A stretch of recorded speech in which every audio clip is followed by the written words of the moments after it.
de Jacques Prévert, Écriture sainte, à Paul et à Virginie, au Tenon et à la Mortaise, à la chèvre et au chou, à la paille, à la poutre, au-dessus et au-dessous du panier, à Saint-Pierre et à Miquelon, à la une et à la deux, à la migale et à la fourmi, aux istes et aux estes, à votre santé et à la mienne, au bien et au mal, à Dieu et au diable, à Laurel et à Hardy. Dieu est un grand lapin, il habite plus haut que la terre, tout en haut, là-haut, dans les cieux, dans son grand terrier nuageux. Le diable est un grand lièvre rouge, avec un fusil tout gris pour tirer dans l'ombre de la nuit. Mais Dieu est un gros lapin, il a l'oreille du monde, il connaît la musique. Des fois, une fois, il a eu un grand-fils, un joyeux lapin, et il l'a envoyé sur terre pour sauver les lapins d'en bas.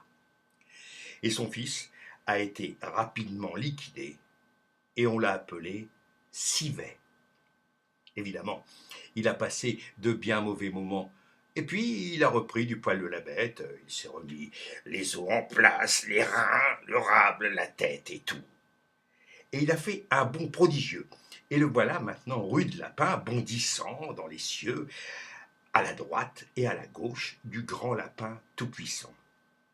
Et le diable tire dans l'ombre et revient, bredouille chaque nuit, rien dans son charnier. Rien à se mettre sous la charnière. Et il pique de grande colère, il arrache sa casquette de sur sa tête, il la piétine dans la poussière et après il est bien avancé. Il est obligé de mettre tous les jours que le lapin fait son chapeau des dimanches.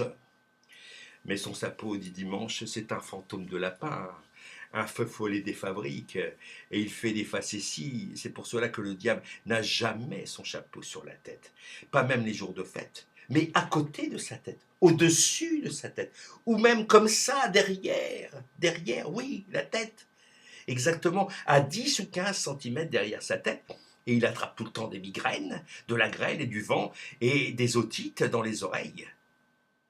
Quand il rencontre Dieu, il est très embêté, parce qu'il doit le saluer. C'est réglementaire, puisque c'est Dieu le fondateur de la terre et du ciel. Lui, il est seulement l'inventeur de la pierre à feu. Et Dieu lui dit, je vous en prie, mon ami, restez couvert. Mais le diable ne peut pas. Mettez-vous à sa place, puisque son chapeau ne tient pas en place. Alors il se rend compte qu'il est légèrement ridicule, et il s'en retourne chez lui en courant. Et il se regarde dans son armoire à glace, en faisant des grimaces.